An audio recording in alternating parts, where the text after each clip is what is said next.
ఇంకా లాస్ట్గా ఏం చెప్పదలుచుకున్నానంటే, మనము యూరప్ ట్రిప్ చేసేదే ఈ బ్యాగ్స్, అబ్బాయిల షూజు, అవన్నీ లగ్జరీ ఐటమ్స్ కొనుక్కుంటానికి.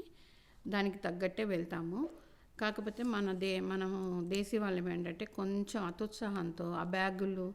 ఇంకొక విషయం చెప్పటం మర్చిపోయానండి. నేను ఇక్కడ నుంచి వెళ్ళేటప్పుడు ఏ లగ్జరీ బ్యాగ్ తీసుకెళ్ళలేదు. ఈవెన్ నేను కానీ మా అమ్మాయి కానీ జస్ట్ బ్యాక్ ప్యాక్ ఎంకే తీసుకున్నాం అంతే. అది మీరు ఆల్రెడీ చూసేసారు కాబట్టి అలా ఏమీ తీసుకెళ్ళాలి. లగ్జరీ ఇది వచ్చేటప్పుడు కొనుక్కోవాలని వీ హ్యావ్ ప్లాన్ కదా ఆల్రెడీ.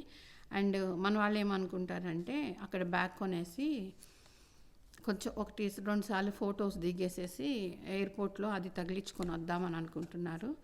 మనకి ఇంత తెలివితేటలు ఉంటే వాళ్ళకి ఇంకా దే ఆర్ వెరీ స్మార్ట్ అండి. నా ఎక్స్పీరియన్స్ నేను చెప్తున్నాను. మేము ప్యారిస్ నుంచి యుఎస్ దిగాము ఎయిర్పోర్ట్లో. ప్యారిస్ యూరప్ నుంచి వచ్చిన ఫ్లైట్స్ వాళ్ళు చాలా బాగా అలర్ట్గా ఉంటారంట. అయితే మాకు వచ్చిన ఆఫీసరు మమ్మల్ని అడిగాడు. మేము 4 ఉన్నాము, సిటిజన్స్ అయినా సరే. ఎందుకు అడిగాడంటే, మీరు ఎక్కడి నుంచి వస్తున్నారు అని. మా అమ్మాయి అంతే ప్యారిస్ నుంచి వస్తున్నాము అని. అంటే ఎందుకు వెళ్ళారంటే వెకేషన్కి వెళ్ళాము. హౌ మెనీ డేస్ అన్నాడు. 18 డేస్ 19 డేస్ కదా అలా చెప్పింది. అన్న తర్వాత అది నైస్గా అన్నారు. మీ ట్రిప్ బాగా జరిగిందా? యా జరిగిందని. అంటే షాపింగ్ చేశారు అంటే మాటల్లోనే తను ఇటు తీసుకొచ్చారు. వచ్చిన తర్వాత మా అమ్మాయి ఇంకా చెప్పక్కర్లా, మనం కొంచెం ఇండియాలో పుట్టి పెరిగాం కాబట్టి మనం అక్కడికి వెళ్ళాక ఎంత సిటిజన్షిప్ గ్రీన్ కార్డులు ఉన్నా కొంచెం ప్యానిక్ అవుతాం కదా. నేను ముందే చెప్పాను, స్ట్రైట్ ఫార్వర్డ్ ఉందాము, ఏదైతే అది అవుతుంది. మనం అసలు మాకు అసలు అలవాట్లేదు అట్లా. ఎందుకంటే మనం ఎప్పుడైనా సరే అబద్ధాలు ఆడొద్దు, నిజం మాట్లాడండి, లేదంటే నోరు మూసుకున్నాను. 3 స్టెప్పులు ఇమిగ్రేషన్ దగ్గర ఎప్పుడైనా. ఆయన ఎంత నైస్గా అడిగారంటే, షాపింగ్ చేశారా అన్నారు. యా చేసామండి అన్న. అంటే ఏం చేశారంటే, మేము ఇట్లా కొన్ని ఐటమ్స్ అన్నీ చెప్పాము. కొన్న దాంట్లో ఏది లగ్జరీ ఉంది అన్న. అంటే మా అమ్మాయి చెప్పింది, మా మమ్మీకి బ్యాగ్ కొన్నామండి, అదే ఎక్స్పెన్సివ్, మిగతా అన్నీ కూడా కొనుక్కున్నాం మేము అని అడిగాడు.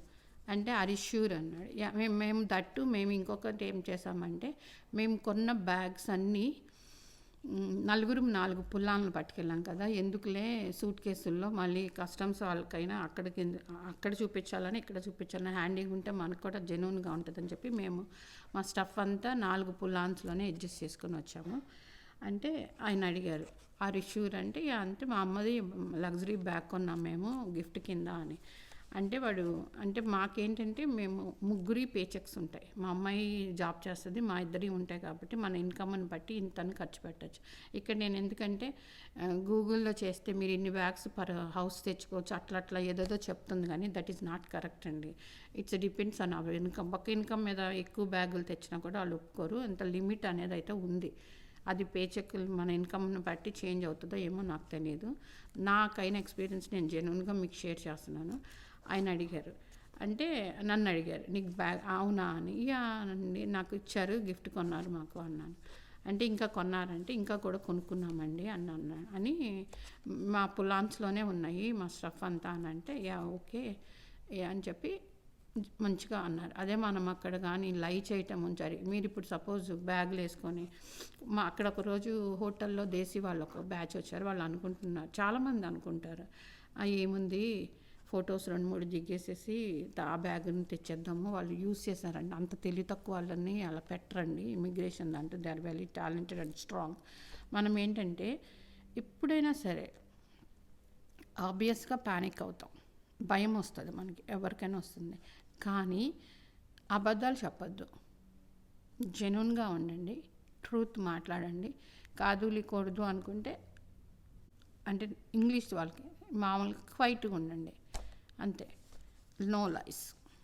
మమ్మల్ని అప్పుడు ఆయన అంతా అడిగిన తర్వాత ఓకే యు ఆర్ గుడ్ అని చెప్పి పంపించాం. మేము అసలు అంత సిటిజన్స్ అయిన వాళ్ళకి కూడా అంత ఉంటుందని అనుకోవటం లేదు. ఇంకా మీరు వీసాని బట్టి మీరు కొంచెం జాగ్రత్తగా ఉండండి. షాపింగ్ అనేది బాగా ఉంది. కాకపోతే ఇండియాలో కస్టమ్స్ ఎలా ఉంటుందో నాకు తెలియదు. ఇక్కడ కస్టమ్స్ వరకు కూడా వెళ్ళలేదు. ఇమిగ్రేషన్ ఆఫీసరే ఇవన్నీ క్వశ్చన్ చేశారు మమ్మల్ని. మీరు కూడా ఎంత కొనగలరో అంత కొనుక్కోండి, ఏం అడిగితే అది చెప్పండి. ఈ షాపింగ్ హాల్స్ అని ఇప్పుడు కొత్తగా ట్రెండ్ నడుస్తుంది కదా, అట్ట కాదు. మనకి ఎందుకంటే కొనేసాం, ఇంటికి తెచ్చేసాం కాబట్టి అక్కడ డైనింగ్ టేబుల్ మీద ఉన్నాయి. ఈ వీకెండ్ పార్టీ ఉంది, ఇంట్లో క్లీనప్ చేయాలి. ఇదండి యూరప్ ట్రిప్. మనం ఏదైనా ప్లాన్ చేసుకుంటే బాగుంటుంది. మేమేంటంటే మా పిల్లలు ముందు రోజు బాగా టైర్డ్ అయిపోయారు అనుకోండి, వాళ్ళిద్దరు మేము రాము వీఆర్ టైర్డ్ అంటే అక్క తమ్ముడు ఒక రూమ్లో ఉన్న, నేను మా ఆయన మీకు చూపించా కదా బస్ టూర్ అని, ఒకరోజు గోల్ఫ్ కార్ట్ టూరు అన్నీ అలా వెళ్ళింది. ఎందుకంటే నాతో పాటు మీరు కూడా చూస్తారని చెప్పి. మనం తెలివిగల వాళ్ళం కదా, దేశీ వాళ్ళం. ఒక టికెట్ మీద మన ఫ్యామిలీ అందరూ చూసేసాం యూరప్. అలాగే మోర్ వీడియోస్ నాయన్నీ ఇట్స్ క్రాంతి అనే యూట్యూబ్ ఛానల్లో ఉంటాయండి, మీకు నచ్చిన వాళ్ళు చూడండి.